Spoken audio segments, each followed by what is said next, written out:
Hi, it's Tania, known as Tania the Therapist on this YouTube channel. Thank you so much for clicking on today's video. So I'm going to get right into it, but I want to introduce myself for the people who have never stopped by before. I am a licensed clinical social worker. I'm also a certified health coach, and I started this channel as, generally speaking, to be a mental health resource, but since then it has slowly transitioned as, I guess, a little hub of information for people who are looking to get into the social work field, or people who are even looking to move to North Carolina in reference to working in the mental health field. So please keep in mind, my expertise is not the end all be all. If you are interested in moving to North Carolina, I strongly and highly suggest that you check out the North Carolina Social Work Certification and Licensure Board website for trying to figure out how you should move. I'll also link it in the description box below.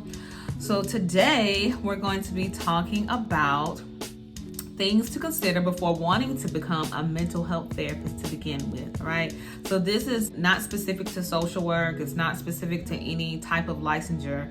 It's more so like if you are, say for example, a younger person, or you're transitioning careers. And this is not an exhaustive list. I might even make a part 2. Yeah, so let's get into it. So the first thing is, do you even know what a therapist truly does? I think a lot of times in culture, especially when you look at how TV or just mainstream media depicts a therapist, you might get a depiction of a therapist that could be inaccurate. So a mental health therapist gives mental health counseling or clinical treatment based on a series of questions that they ask you in the first session. And that series of questions, a diagnostic assessment or clinical assessment, or otherwise known as a comprehensive clinical assessment. And during this time, the therapist is really looking to see, what have you been dealing with? How long have you been dealing with it? Have you had any support as you've been dealing with these symptoms? Have you had any previous type of therapy or any other level of mental health treatment? And it's the list of questions can definitely go further than that. But from that, they are going to get a preliminary picture of how and if they can help you. So if they do assess that they are clinically appropriate to help you, then they're going to continue in what's called clinical therapy or counseling. And that is the back and forth and conversing about what you got going on, giving you clinical insight based on their expertise. And let's go back to what I said about if they feel like they are clinically appropriate to help you. So I do want to make sure you know that all therapists, even if they've seen a client for the first time, it doesn't automatically mean that they'll keep that client or that it's appropriate for them to keep that client. And what I mean by that is, a client might have needs that go beyond what that therapist is able to help with, or needs that are more appropriate for another type of therapist to help with. But a client came to me because they thought that because I have a specialization in anxiety that I can help them with something that's more so related to past trauma, then I wouldn't be appropriate. I wouldn't be the appropriate therapist.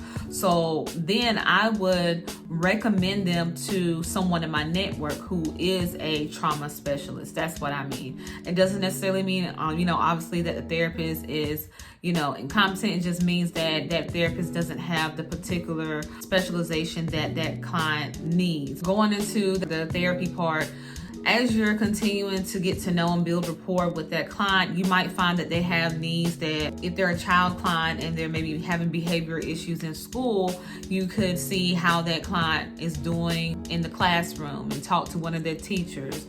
So essentially, like whenever you're doing counseling, it might not just always be you and the therapy client or patient. You might have to reach out to other helping professionals to get more of a holistic view of how the client's symptoms are really affecting them in their life in different areas or ways, okay? If you're really trying to meet the needs of a particular population, I would strongly suggest, when you're able to go and get specialized training in a particular type of therapy, or specialized training into working with a particular type of group, okay? Also, I think it's important to know the different types of working environments that you can encounter. The community, of course, the medical settings, whether it be in primary care, doing short-term therapy, or working in a hospital setting, or working in a psychiatric inpatient setting, or working in a mental health crisis call center, online medical group, or even in private practice, whether it be in person or online. This is not an exhaustive list for direct care practitioners, but these are generally the main settings that one could work in, okay? Also, I forgot, you could also work with veterans as well. The next thing that I want you to consider is that even after licensure, you're gonna be spending them coins, okay? Like even after licensure or even after graduation, you're gonna be spending that money to maintain your licensure, to do continuing education, for liability insurance, and whatever other random things that you might need to remain in good status as a mental health professional. These are things to, take into consideration. Another thing that, if you made it to this point, I kind of wanted to save the best for last, and this is for you guys who actually stuck around, is know the employment statistics specific for the type of therapist licensure that you're looking into, for the state, okay, that you're looking to get into, because it's different. I'm not even going to front, I'm just going to be real.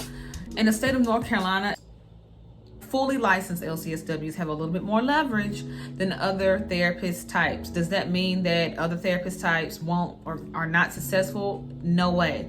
It does not mean that at all. Like, I know a lot of people who are LMFTs, LPCs, just doing the thing. Corporations are looking for LCSWs because it's just something having to do with the billing side, the credentialing side. I don't know the details of all that. I just know that I work for a nonprofit and they specifically only wanted LCSW. So just keep that in mind. In some areas, they might prefer certain therapist licensure types.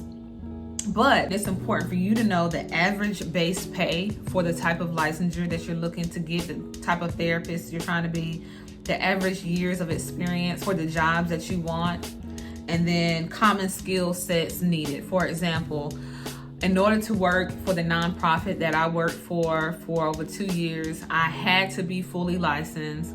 I had to have a certain amount of experience working with adult clients. I had to have a certain amount of experience working or related to health. Like, it was different things that I needed in order for them to even look at me.